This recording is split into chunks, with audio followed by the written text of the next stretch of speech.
welcome to episode 492 of the Spitballing Pod. I'm Luke Byron, joined as always by Tom Kennett and Jack Harper. We have plenty to get into. We're now into the knockout stages of the World Cup. The games are coming thick and fast, so we'll go over what's happened recently, what's to come, and then a little bit on the transfer market and how that is developing. So, TK, Jack, how are we doing today? Very good, thank you. Good, yeah.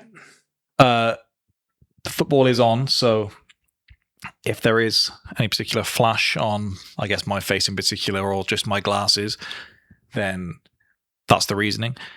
If the podcast looks shorter than usual, I think as we kind of referenced in the lead up to the tournament, the games do move so quickly that there almost isn't much use of us covering some of these because the team is playing again by the time we're doing that. Last time we spoke about England, we were quite positive.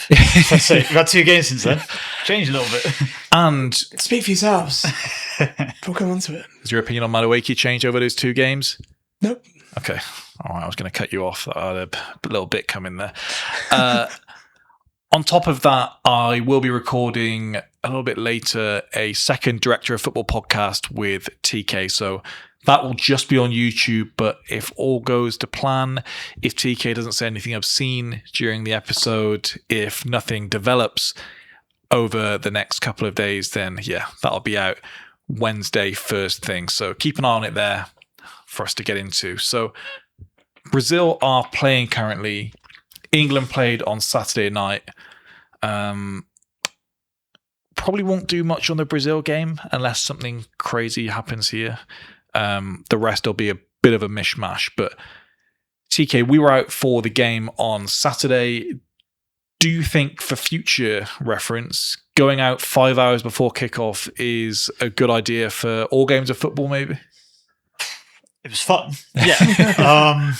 Yeah, if you want to have if you don't want to have to watch back a lot of highlights and stuff just to make sure you do remember that right, whatever, for a podcast you're about to do. I would say if it was maybe a more important game, I'd say we might have scaled it back a little bit, but because it was a game that you could have a little bit more fun with. It was, let's face it, getting at that time was more to establish a presence, get a seat, as opposed to... And we still couldn't even get a seat in the first place we tried to go to. It kind of worked out well. Went in there at 5:15. All the tables were somehow taken already. People knew what they were doing. Jack, how was your experience watching the game? Very similar to yours by the sounds of it. Out by 4 for a 10 o'clock kickoff. And you didn't have to worry about not getting a seat? Well, I actually started off in town and then went round town and then went to the cricket club, left at half time, and then came back for second half back in town again.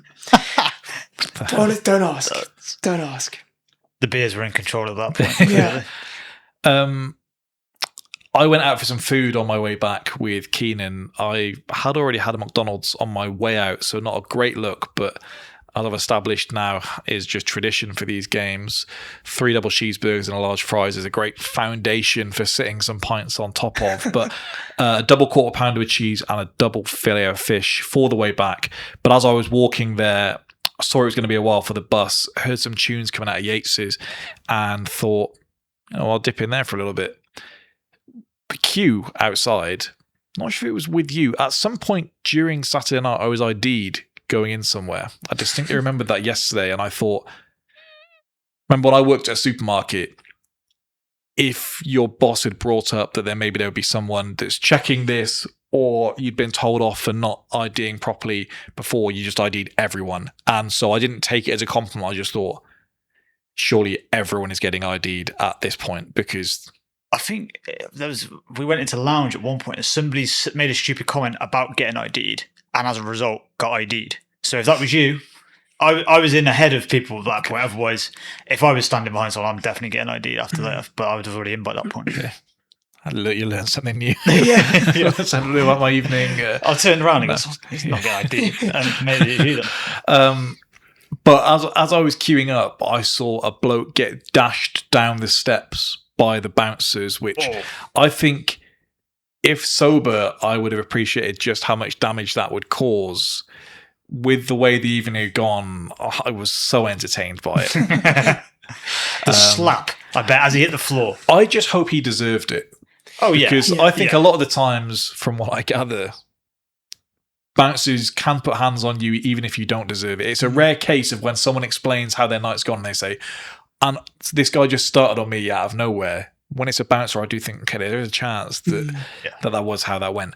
But as I was leaving there, I saw two groups of lads arguing. One of them looked like he couldn't fight, but had been gassed up by his friends into believing that he could. And so I kind of just stopped to watch. I leant on a bollard and thought, let me just see how this develops. And two other people came and joined me. One of them was friends with one of the lads that was getting started on, but just seemed pretty unconcerned by what was going on. A lot of posturing. One thing that makes me laugh so much in these situations is when someone squares up in preparation and you can't be stood there with the footwork like this until you're in the middle of fighting. It looks too funny to be doing it. Agreed. And then something I laughed out loud at, which thankfully didn't come back to haunt me because it would have been about a 6v1 if that was the case. This lad's kind of saying, do you want it then or not? Do you want it? Let's have it. I'll slap the cheeks off you. And I've been laughing about that since Saturday. Because he wasn't saying it as like a villainous one-liner. Yeah. He was saying it like deadly serious, like, let's have it then. And I thought, that's fantastic. Ultimately, he did slap the other lad, and it was one where it was like the side of the head, so you hear the like to give the open palm. Yeah. Oh, bloody hell. And gotta say, the other lad did not want it, so he called his bluff fantastically. That's like my dream, really. On the occasion that I go out and do get Larry, I just need it to be someone that just isn't having it and thinks I'm big enough that this isn't worth the tussle. And you've got away with slapping somebody scot-free. Yeah. And then I can come on here the next day, so you won't believe what happened. These lads started on me out of nowhere. I've absolutely slapped the cheeks off this guy. So not again. Something I meant to bring up last week that I don't know if either of you saw. Did you see that Dutch lad carrying 26 pints back to his table on his own? I feel manly if I carry 3 at once. Yeah. But the risk versus reward there is not only have you wasted your money if you drop that, but you've pissed off 26 people. But immortality now. The annoying thing is I know that the next time I go up to the bar before half-time or at half-time, I'm getting stuck behind someone that's asking for 26 pints. I'll show it. And I'm just going to be stood there. So it's like when someone asks for like 6 Guinnesses and you're just like, for fuck's sake. Yeah.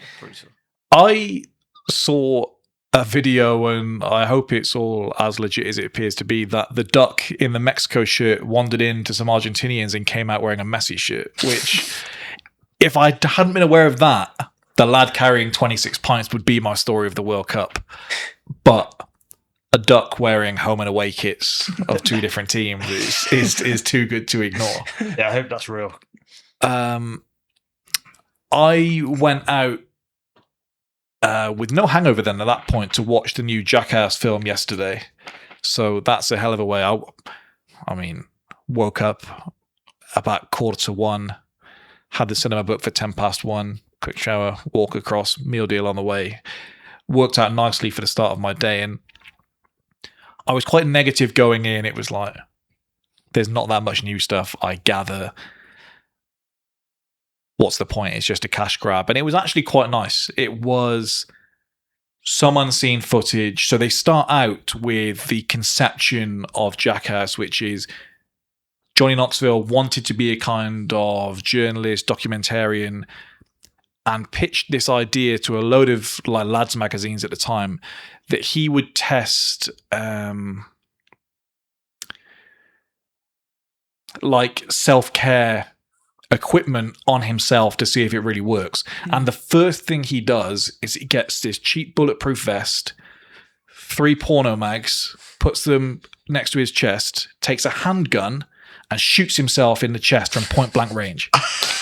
He sent this to all these people. Jeff Tremaine worked for Big Brother magazine at the time. He says, that sounds quite funny.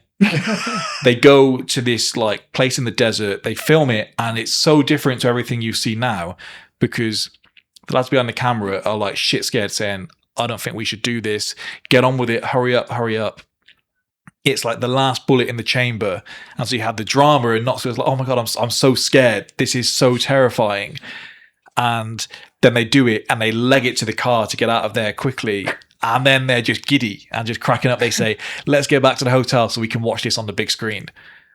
And so that is where Jackass kind of all begins. And they say MTV had this footage and they said, that can't be how we start and put this on TV.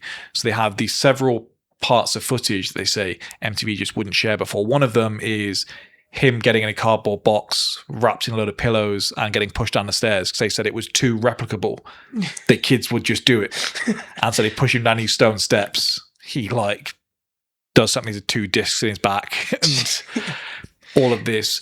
But I was asked at work today when I said I'd gone to see Jackass. A lady was like, what's that? Oh. And I was like, these blokes that are friends and they hurt each other. And it was like, okay, a bit weird that you're watching that. But I couldn't, there's no better way really to, like, the more detail you go, the worse it sounds. Yeah. Ultimately. But I would say it does have one of the grossest stunts I've ever seen them do. I'm sure you would remember the sweatsuit cocktail they did where they're wearing these sauna suits. So they wear just the bottoms of those, 5 of them, down a bottle of super laxatives, and they play Twister. And so you can imagine where their heads are ending up, where their asses are ending up. And it's just a room that ultimately is covered in shit. And the one shot they have of, I can't remember which person it is, with these trousers on, and he has shit up to like here. Jesus. In these trousers. It is, all the people are like, obviously, this is the worst thing I've ever smelled. This is horrific. What the hell are we doing? See, the gross ones don't interest me. So I love all of it. And then when they did the poo coaster, well, that's one of the worst ones. If you saw Jackass Forever, which was supposed to be the last one, the idea is them kind of confronting their own mortality and the fact they can't do this anymore. And so this one is basically like half the people in there aren't doing anything. Like someone tweeted Rachel Wolfson saying, you did absolutely nothing in that film. And she replies saying, does looking hot not count? Because she does nothing else. But it's odd being emotional about those guys, but they do a very good job of this being like so sad. They're doing all of this. I felt emotional in the last one, so I'm gonna have to check this. They have some behind the scenes footage of Knoxville during the last film where he gets speared by the bull and does the like triple flip. Yeah. And him getting hit a first time, watching it back and saying that wasn't good enough for what we wanted. That's nuts. They rile the bull up and go again. Jesus. And then he comes to, as you see, if he says, did we get the shot? And they're showing like, this is you. And it's him flipping his phone like 6 times saying that's what happened. He's like, brilliant. Okay. But no, it's less than an hour and a half long. Okay. Some of the stuff is just like the first season, I won't ruin the whole thing, is them kind of pissing off the police, and they're saying how they grew, that when they kidnapped Brad Pitt for the show, that they phoned the police first to say, you're going to get a phone call about Brad Pitt being kidnapped, just ignore that when that happens.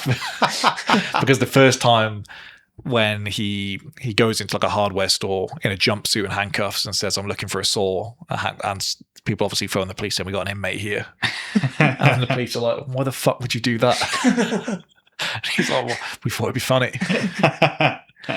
So there you go. I do wonder, the fact I have the cinema card, I wonder if my opinion would be different to someone that's paid, say, £15 to go and see it. But you're not going to have a bad time watching it. In fact, if they want to release a best of every year for the next however long, I'd happily go and see it each time, because there is a difference. It's kind of just typing Jackass in on YouTube, letting the auto suggest do the rest and the autoplay, and just sitting with your mates for Yeah. an hour and a half, and that's never going to be a bad time. Yeah, agreed. So, yeah, very good. Kind of just sorted you out with having the football on here, because the angle for me isn't quite there. I just see a certain like raised eyebrow and know something's happening. But okay, let's talk about England first of all. I don't know how many minute details there are to discuss with this one. Goal from Kane, goal and assist from Bellingham. I thought if we agree at this moment in time that those are the two most important players for England, who would you say is the third most important player for England?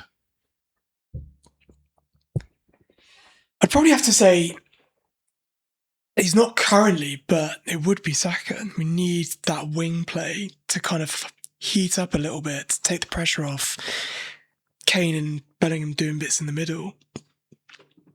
I mean, the boring answer is probably Pickford. In the, Okay. I think the next goalkeeper up, it's not great. I don't think at that stage, but it probably would be Rice. I would say Rice. I think he's the only one that has attributes that can't be replaced by the members of the squad. We're not going to do much on Elliot Anderson today. He's just sealed a move for £116 million. I think, as you see on the international stage, and as just can happen, I'm seeing inefficiencies in his game that I didn't really know were there previously. And I think when you stick Declan Rice next to him, what's perceived to be a Declan Rice bad game can be the difference between Elliot Anderson having a good game or not. Just there are very few people that can play as a six on their own and just eat up ground in the way that Rice does. And I don't know, 15 seconds into the game, when Panama are getting a shot on target, you do realise that there's quite a big gap in here, and I think Declan Rice is that. Yeah. The problem is, like, I think in the first game with Anderson, probably wouldn't have said it. He was charging around like a maniac everywhere, was at it, I thought. And in the Ghana game, he just seemed to go out and just want to scrap everyone. He's put in stupid challenges. Holding on to the ball too long. Yeah, it was a weird performance in that game, and I thought the Panama one, you kind of ended up somewhere between the two for him. We can get onto the midfield a bit, but I do think there's kind of, without wanting to pat myself on the back because it's not a good look, the Rice Anderson thing, I do think there's some kind of overlaps with them that You can say it now because I don't have too much individual things to get into. A lot of the with this stuff, game. obviously, about us lacking creativity in some of these games. I do think when you look at it, particularly by the time we'd thrown everybody on by the end of the Ghana game, for example, so you had Rodgers, Eze, all of them on there that would be the more creative ones further up the pitch. I do think it's probably getting the ball to them from defensive positions is kind of the key bit that we're missing that link. And I don't know, for all their qualities between them, Rice and Anderson, I wouldn't say it's their speciality to do that. I think it's supposed to be Anderson's. I think that's the reason he got in the team ahead of... It's supposed to be, there's not too much difference between him and Wharton in doing that, and he's more athletic than Wharton is. Yeah, that's how I read the selection. I thought there's too much... He's shown flashes of that at Forest, but also more like a bad Declan Rice impression at times. Of he can do everything very well. And I said pre-tournament that actually, as a style combo, I would like Wharton next to Rice just because I like his ability on the ball more. And I do think we're missing somebody like that who can punch those balls through the lines to get it into your better players further up the pitch. And that's where, people now are saying that the lack of Trent or someone else back there is, I think so not having players like those in the squad is probably the bigger focus than where some people are talking about, Foden, Palmer, and all those ones that we've kind of addressed pre-tournament. I wonder if there's anything in that. Rice this season hasn't really played in the left, right, 8 role. And I think the idea here is that Anderson is this lone 6 and you have Rice and Bellingham in front of him. Rice gets forward a little bit less than Bellingham and Bellingham gets back a little bit less than Rice. Rice has been great this year. People have forgotten, I think, just how good Zubimendi was in the first half of the season. And him and Rice were playing as a pivot alongside each other. And then when things needed a bit of a boost in the back end of the season, Rice was shifted to playing as a lone six. And so I don't think he's been doing what he's here. And I think, not to blame Bellingham, because where the hell would we be without him? I do wonder if, as a midfield partner for him, I don't know how you know where he's going to be, where he isn't, because he's kind of like the best player in your year playing on the playground, where he just goes and gets the ball and does what he wants to do. So I don't think anyone's really at fault there. I think Rice isn't getting around as easily as he should. Anderson, I don't think, he may be injured as well. I don't think it's a occasion thing.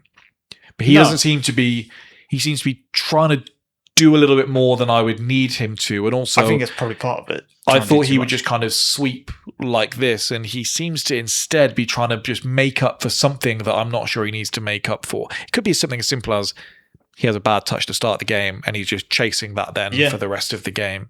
I will say, for all I've said this, my main thinking with that is against teams that are going to sit in.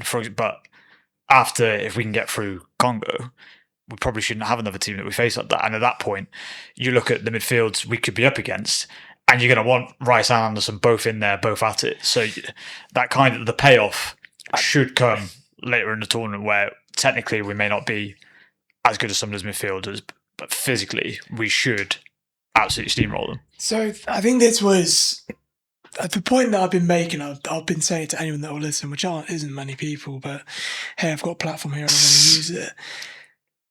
People called us the Tuchel band for a very, very good reason, right? This is how we played against mid-table opposition to lower table opposition when he was Chelsea manager. So it was kind of turgid, it was process-driven, it was rigid. But then you would then come up against a Man City in the FA Cup semi or the Champions League final, and that's when you see the payoff. He would prioritise playing athletic, strong players instead of these creative little touches. And we need to get through these group games, and it doesn't look pretty at the moment. But I'm really excited to see us play a big team. Now, it was the other way with Southgate, where it was exciting to watch us play the lower kind of opposition. Not always. Not as in like to watch, but we thought we will beat them. Then we knew whenever we came up, anyone that was in the top 20 ranked teams in the world, where it was kind of top, flip a coin. And Germany was pretty much the only game that we came out on top of with that. So I think you've got to go through, in the words of Conte, we must suffer. But I think we must suffer right now. I'd be less critical if we were more rigid. I think we've been playing a bit more expansive, and we just have got to the final third of the pitch, which is something I'm familiar with, and we haven't had the quality there outside of the goals. I don't think I would look at his team and say they've dug in and they've made it difficult for teams. I think we shipped some chances against Panama, but aren't a great team. The point I'm making is when you look at like Bellingham, you look at Rodgers, you look at Madueke, you look at Gordon, these are runners, they're athletic. If nothing else, they're strong ball-carrying players. They're not Cole Palmer where they'll make something happen on a sixpence. But if you give them space to run into and a chance to finish, chances are they're going to do that.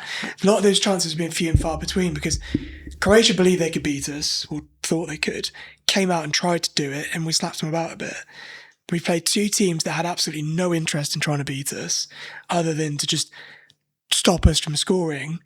And we still came through relatively unscathed.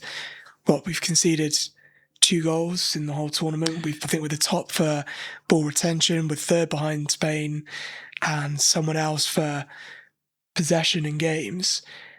The stats back up that we've actually had a really solid start. We just haven't gone and slapped about Panama 5-0 when Harry Kane scored a hat-trick by spooning it off people's arses. I've reminded myself on the way to watching the game that Panama had lost 2 games, 1-0. So as much as maybe disrespectful, it never crossed my mind that we could not win that game all week as we were leading up to it. I thought it would be more comfortable than it was, but I didn't think it was going to be a 7-0 again. Just this team didn't appear to be that way. I do think Tuchel is looking foolish at this moment in time when Reece James and Livramento are both injured. I don't know if they've said how bad Kwanzaa's injury is or They haven't said yet what it is. And I agreed with Carragher's take after the Ghana game, not that it's exclusive to him, that Tuchel had made some mistakes with his selection.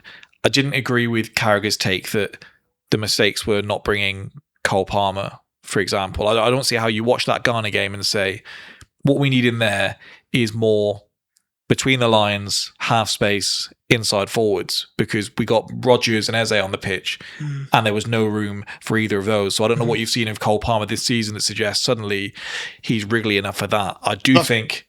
That's what I mean with those deeper midfielders, because like you said, if Eze can't find the space, if Rodgers can't, whatever, then as good as Palmer is, he would just be having the same problems that they were having.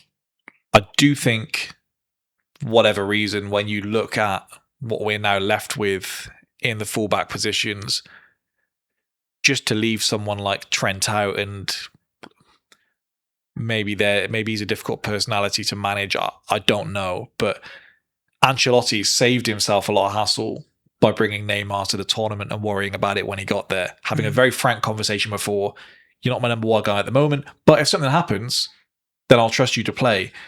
And he could have had that conversation with Trent, had him sit there, and now Trent comes in with a point to prove, and we're still maintaining our level of quality in these games. So, and is Trent a difficult personality to manage? He's I'm been away for England before and not been a starter. He's never been a starter. There must be something for why several managers have dropped him out, because I don't agree we can have the conversation as many times. As much of a meme and as much of a joke it is, Trent is not that bad of a defender that you can't trust him in a squad of 23 players. Is 6. Yeah, is Jarrell Kwanzaa a better right back in any part of the game than Trent? No. He's bigger and stronger, so that part of defending comes into play. But that's... And...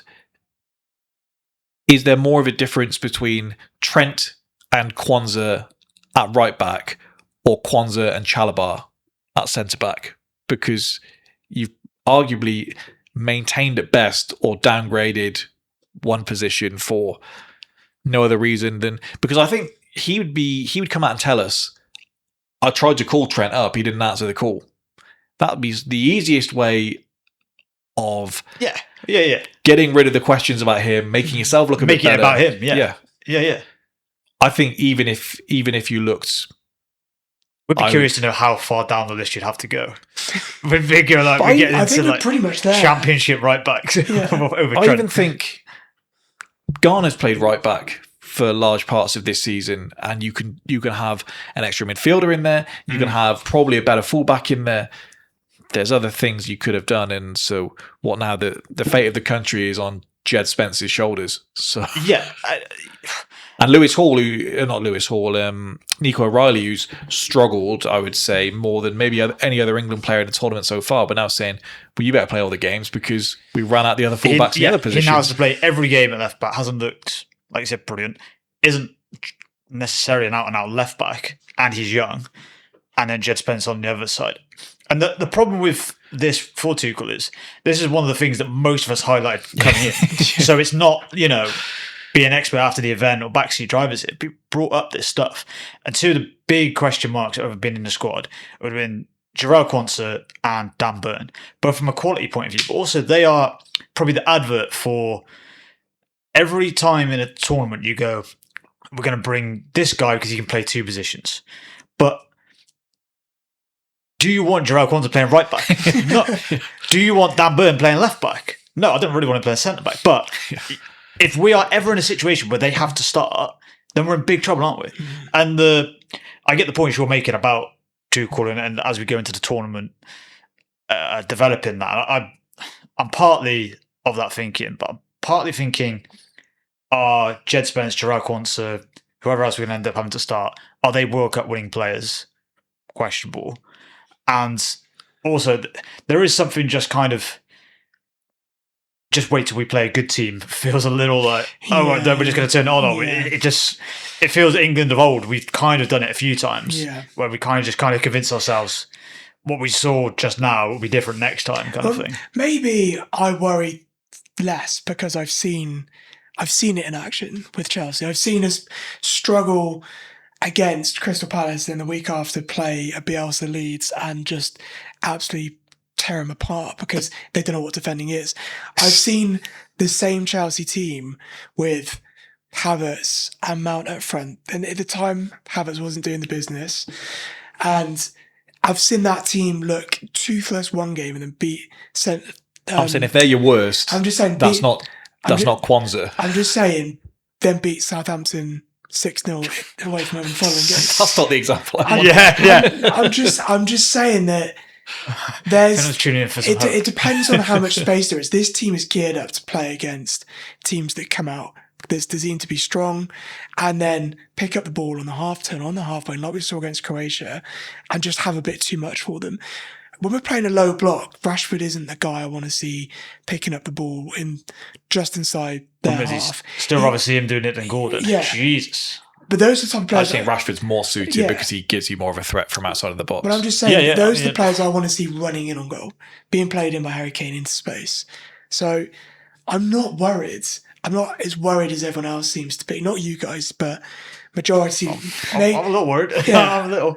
Have faith. I'm sweating now. Have faith. Don't you worry. If I could ask this last question, and we'll do a little bit on some of the other teams. Nico O'Reilly was considered one of the standout left-backs of the league last season. Konza and Gay are considered two of the better centre-backs in the league.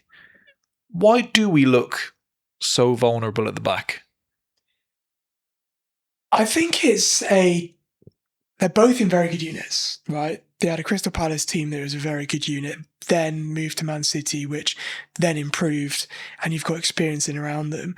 I think they haven't really played with this back four leading up to the tournament. It's been a mismatch of multiple different combinations. And it's going to be a really lazy kind of, just a lazy way of saying that they haven't really played together that much. But I think that genuinely is the truth. O'Reilly and you have Gay there. Whatever centre-back was playing for Man City this season, whether it's Kusanov or it's Diaz, do you think Konza is better than whoever that was? Be close at the very be least. close. And then what are we saying? So Reece James, if we have him there, because the issues were why he was in there, Reece James is better than any right-back that Gay's played alongside this season. So, but then,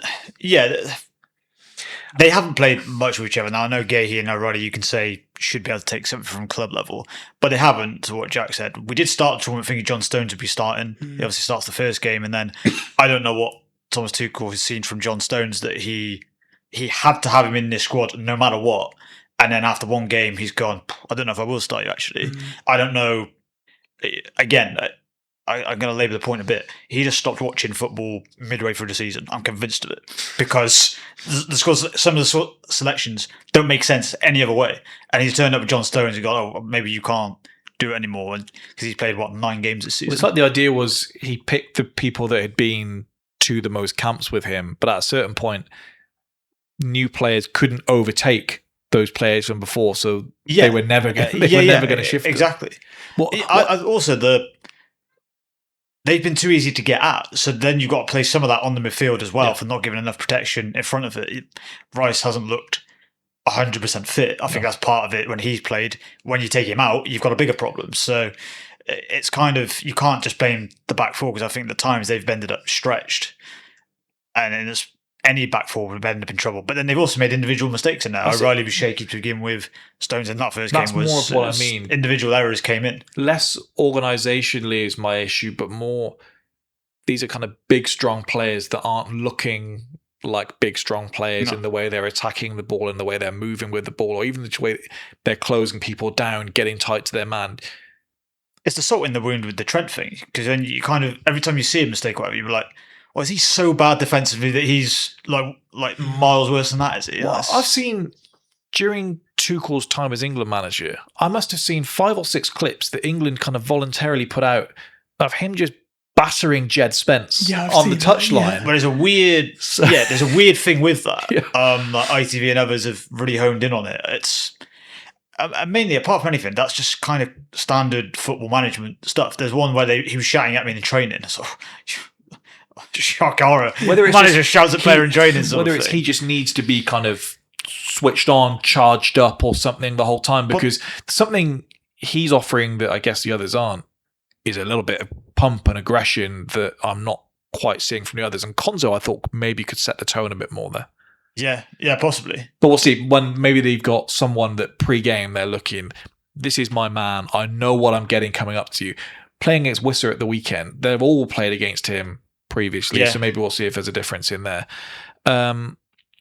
Japan are playing Brazil right now. I wondered if either of you saw the footage of 3 players from their national team competing against 100 school children. Yeah.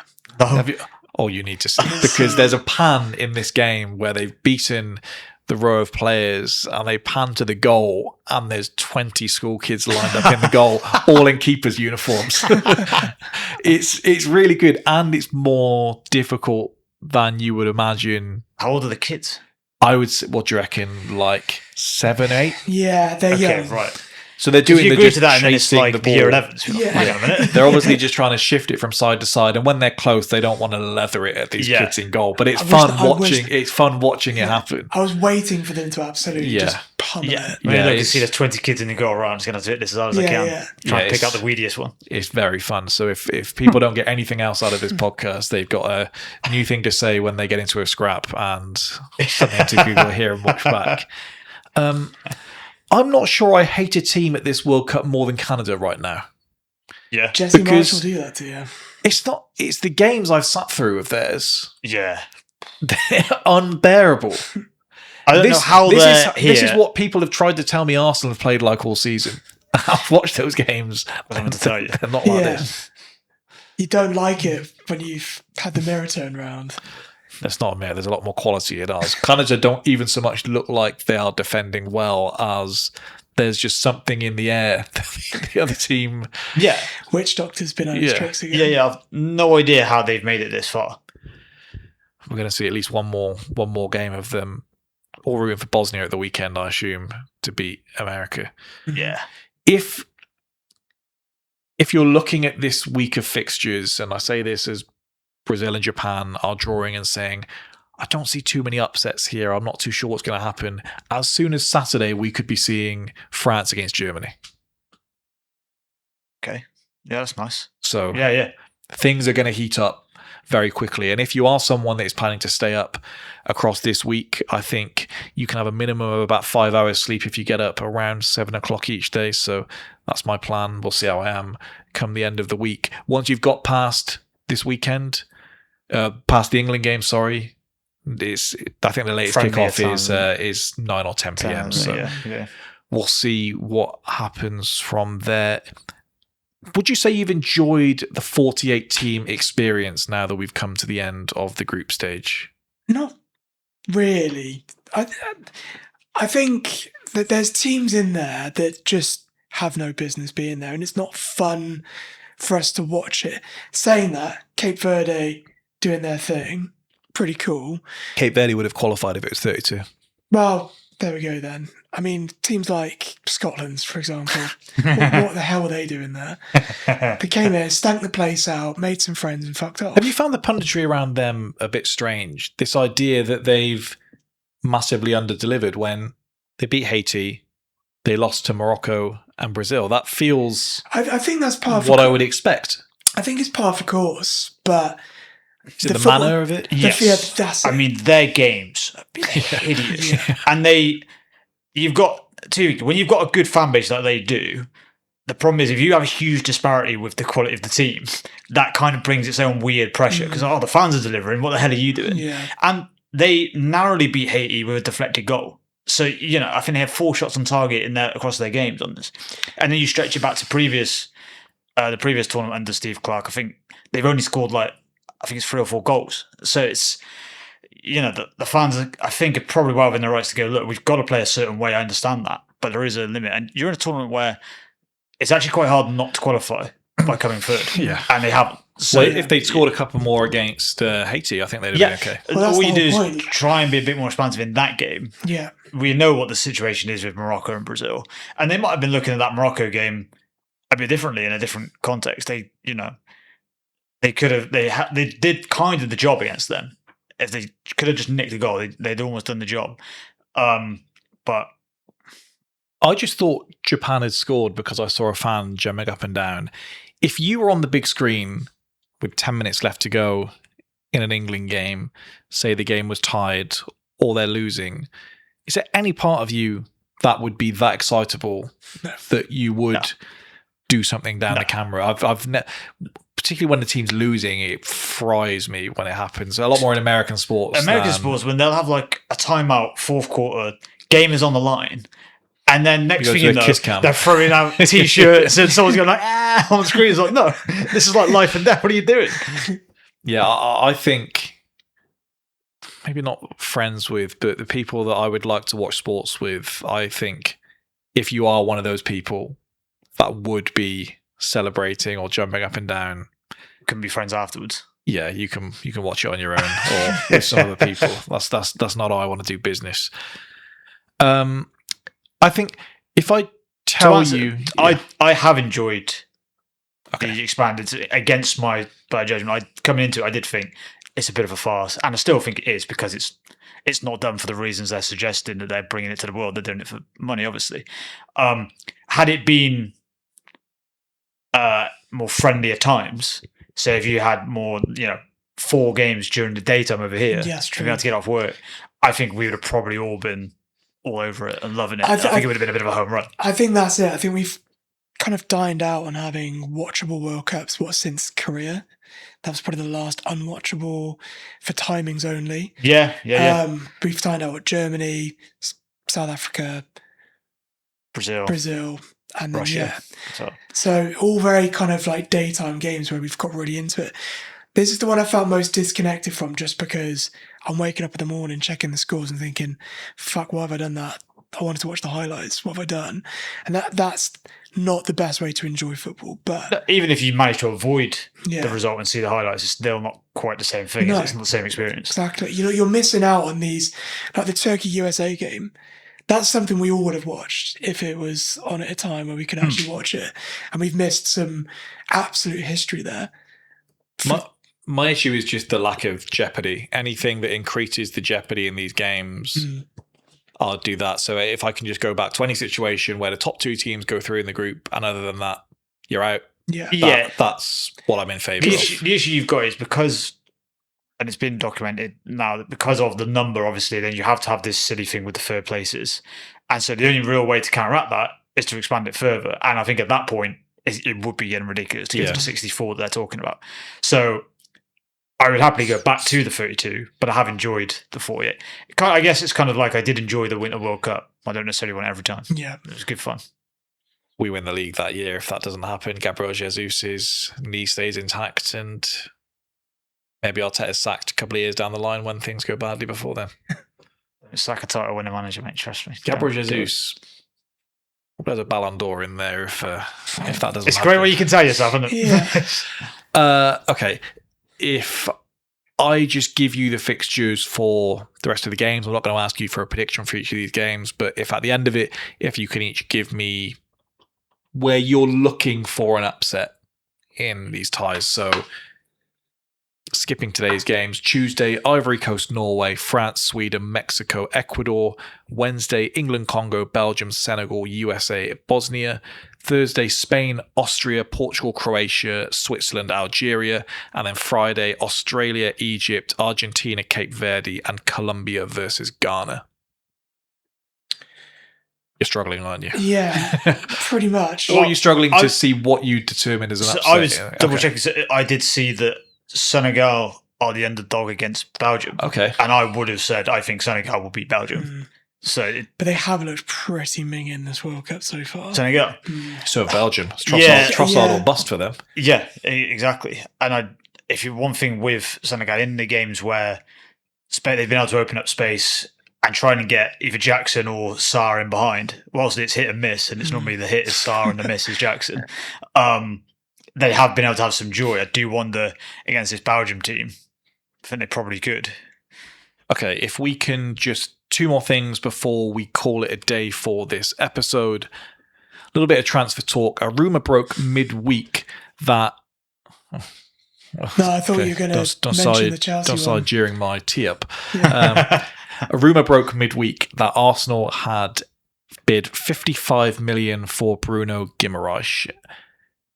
I saw the rumour at first, thought, okay, paper talk.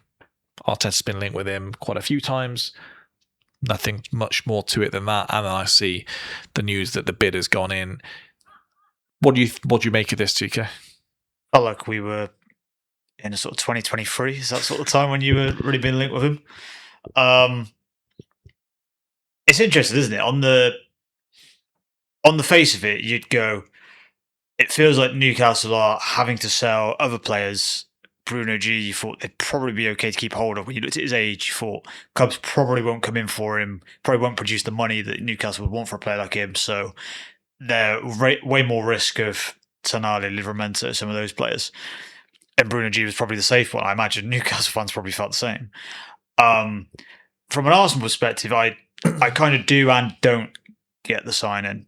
I do get it in terms of, obviously on his day, he is still one of the best midfielders in the league, really. He's kind of shown it. But I didn't think the season we've just seen from him, would lead me to think, if I was Arsenal, right, this is going to elevate us again. And I'd be looking at, Zubimendi and going, well, I'd back him after another year of sort of adjusting to the league. I think he should be better. Maybe it's just we want more depth, more cover in there. The talk is they want 4, basically. They want Rice, Lewis Skelly, Zubimendi, and someone else that they can work between for the season. It's not bad options. They can rest when they need to rest. They can do whatever it is they need to do. I think I was saying I want a passer to be the midfield option in there. And I was looking more in someone that played a bit further forward. Now, if you say the other strong link is Morgan Rogers, and I think you tick both boxes with both of those signings, I'm kind of the, if it happens, it happens.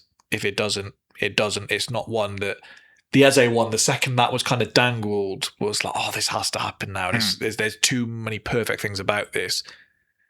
I think all it would take for me to be properly on board is hearing an alternative that I don't like the sound of. So the names that are in there, I'm not too sold on. I like the player, but if you tell me that Alex Scott, for example, is one of the other ones, that does very little for me. I don't think he's quite at the level that I'd like us to have there. He's a Spurs fan quite publicly, which is an issue for me. And you're going to have to probably pay more for him than you would for Bruno. I think part of the appeal seems to be we're in another one of these situations that we found ourselves in before, where the player and his agent are telling other people, we've actually got a release clause in our contract. This will be an easy one for you to do. Go in and get it done. And Newcastle, I think, are going to pull a Forest or a Liverpool if you want to take yourself back and say, even if that's there, we're going to pretend it's not there and we're not going to honour that. You can go back, there's articles last summer from Brazil saying Newcastle have an agreement saying if we don't qualify for Europe this season, we'll let him go for 60 million, which to 55 might make a bit more sense. With that context, I would imagine they didn't think they'd be losing Tonali and Gordon as well. No. So the last thing I would say on this, because I think this may well develop or maybe we'll bid once more, they say no and we move on to someone else. If the drawback is that the player is 28 years old, I don't think you can look at every signing from a resale value point of thing. I don't think you should be spending 120 million on a 32-year-old, but I think you can look and say we signed Trossard at 28 years old, we signed Aubameyang at 28 years old, and if you can get 3 top-level seasons out of that player, that's absolutely fine with me at that stage. So if that's who they want, if that's what they think, if that's what they think can get done, then I would be happy with it. I've got quite complicated feelings around Newcastle at this point. So if I put my brother to one side, I would quite enjoy seeing the Newcastle fans in the pits really with this one, with not believing it's going to happen. Because I have said, and this we're about to find out, for 2 years now, when he wants to go, you're going to know about it, and he's going to be a bastard to deal with. I can believe it, I think there's too much imagination. The only other reason I think this may have come out now is I don't think anyone in football is going to expect that Newcastle lose both Tonali and Bruno. So it might be a case of Race to get the first one. let's get in and get that one done, Yeah. even if Newcastle believe they might get double the money for Tonali. I just struggle to see someone paying the amount they're talking about for him, but I also struggle to see us paying the amount that I believe Newcastle would want for Bruno. So I think it's going to be a sticky one. Yeah. It's a double whammy if you doing that stops Spurs getting Tonali. I don't think Tonali's going to Spurs anyway. Bruno, but I would take over Alex Scott. Buadi, I don't know enough about, to be honest. And the other name, can't think who it was, but it didn't impress me enough. This is a player who's got enough tenaciousness, I would say, that maybe had a bit of bastardry that we could do with. Yeah, you don't have much of it. The last thing I would ask about today is what I think Jack believed I was getting onto when he sighed during my lead up, is some news broke on Saturday afternoon that I didn't know how seriously to take until it escalated pretty quickly. Chelsea are in for ex-Arsenal player ex-Arsenal captain Granit Xhaka, as the pipeline maybe has turned in the other direction, as we've seen across the last couple of years. We've seen Aubameyang go that way. We could see Xhaka going that way. And I think there's a couple of others who Chelsea fans haven't loved too much. Jack, I guess we maybe both have an interesting take on this one. I'm sure TK does as well, not to leave him out. What do you think about Granit Xhaka to Chelsea, the £8 million bid, and I guess everything else? This is the equivalent of your parents catching you smoking as a teenager and going, I'm going to sit here and make you smoke every single one of these cigarettes until you're sick. We've been crying out for experience, like an experienced head to mould these young players, to lead these young players. And their answer to this is Granit Xhaka. What's your problem? I just don't get it. I don't understand it. I understand it from a connections point of view, Leverkusen, I understand that. What has made them think, like, he's been great for Sunderland in that team. That's not what we want, surely. There's a quote from Alonso during his time at Leverkusen, which I'll paraphrase, but he basically says, first of all, I have to set the direction we're going in, and my non-negotiables, do the Arteta way about it. And he said, what you then need is 3 senior players beneath you in the team that drive that across the core of the squad. And he specifically mentions Granit Xhaka as being one of those players that was integral in doing that during his time at Leverkusen. So great. Cool. I mean, for 8 million, he's doing the Henderson at the World Cup role, I suppose. But Sunderland aren't going to let him go for 8 million. Yeah, that's part of it, because if we look at last season, he might be the best midfielder in your squad. Sure, potentially. Yeah, I'm going to say that on the basis of last season, he had a better season than... Caicedo had a very good season, but then he also cost 120 million, so... Yeah, we are grading Xhaka on a curve, aren't we? For sure. But I think he can have a positive impact on the squad. It's not like he's... You know, it isn't like he's like shot to bits and he's just a good personality. He's a good personality, and if he's not quite at his best, he's not far off. So we signed Arteta at 31 years old from Everton. Now, he didn't have quite the history that Granit Xhaka has. I was thinking about it, so I see a lot of Arsenal fans saying he needs to think about his reputation at Arsenal, he needs to think about his legacy, and this is going to sound incredibly disrespectful.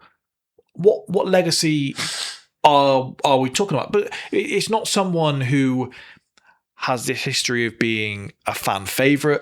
It's not someone that lifted X amount of trophies at the club. This is someone who came in, was moderately popular, had a very, very bad public falling out, was convinced to stay, and then left on good terms.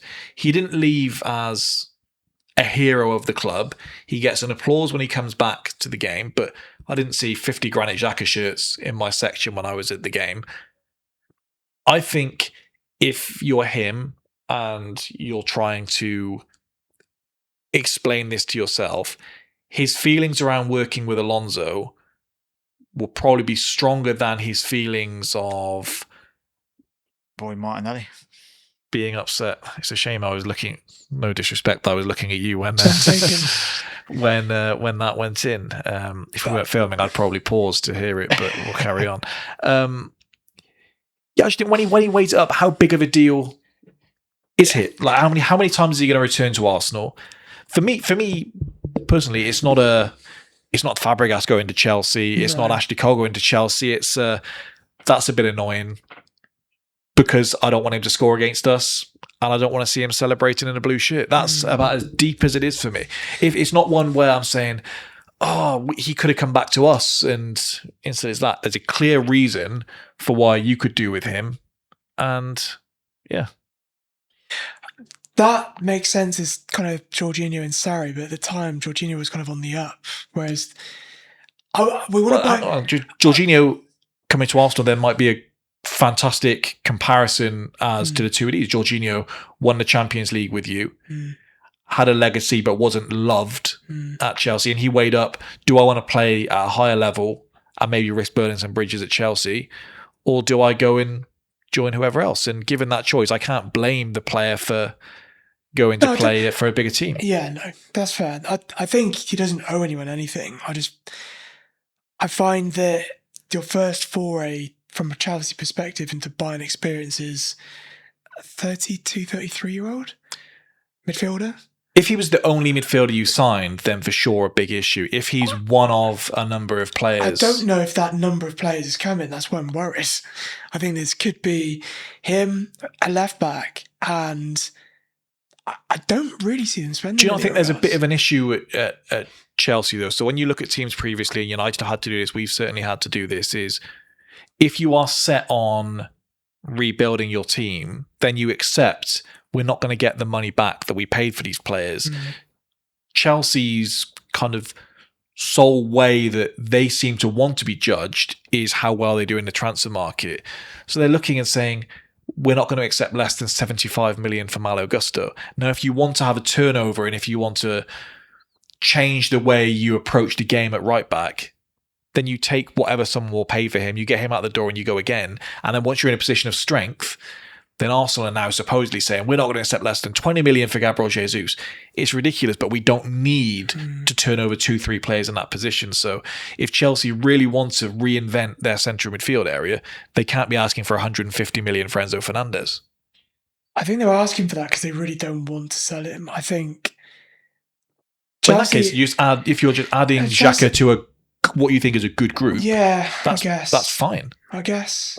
I also, what you after this summer, Jack? Because now we're not happy at signing older players, and I don't think we're going to be signing enough people. You think going into this, we need to sign it's not better average age and stop signing so many players. Now you go, we're not going to sign enough. I'm just thinking, Odegaard might be on the market. We don't have to sign like 20-year-old kids that have played 4 games in Brazil. We can sign 25 to 26-year-olds that have played well in the Premier League and have some futures left in them. I don't think we have to go to the complete other end of the scale and go, oh, if this is the whole market, if this is going to be like the average age you sign, then you would have some problems. But I do think this is kind of what Lee touched on there about his interview at Leverkusen. I think he's going, I need somebody, kind of a lieutenant in here. And particularly if everything you hear about the Chelsea dressing room, if you kind of get that. He's coming in off that Madrid spell as well, where he's probably thinking, I didn't have any allies there. I've got to get someone in there. Just thinking, now, whether one person enough will be enough is questionable. Bruno assists to Martinelli in that as well, just to link in nicely. And also, we do know that Chelsea are fucked financially. This might be what you have to do because of what you've done previously, or get some money in now, see where we stand, and then we'll judge how much money we have to spend. But that probably brings us to an end for now because we do still have another episode to record. So probably not next Monday, but the Monday after, we'll find out Chelsea's budget. You can come here and you can say who you're going to sell for how much, who you're going to buy for how much, and we'll see what you're going to do with Chelsea's budget and if you'd spend it better than Alonso. So thank you again for everyone tuning in to another edition of the Spitballing Pod. I guess we'll be fresh off, hopefully, the back of an England game when we record next Monday. So we'll see you then. We'll be very jubilant, or we'll call for Tuchel to be sacked, and we have a great bit of fun doing that anyway. So let's see how that goes. Thank you. See you next time. Adios.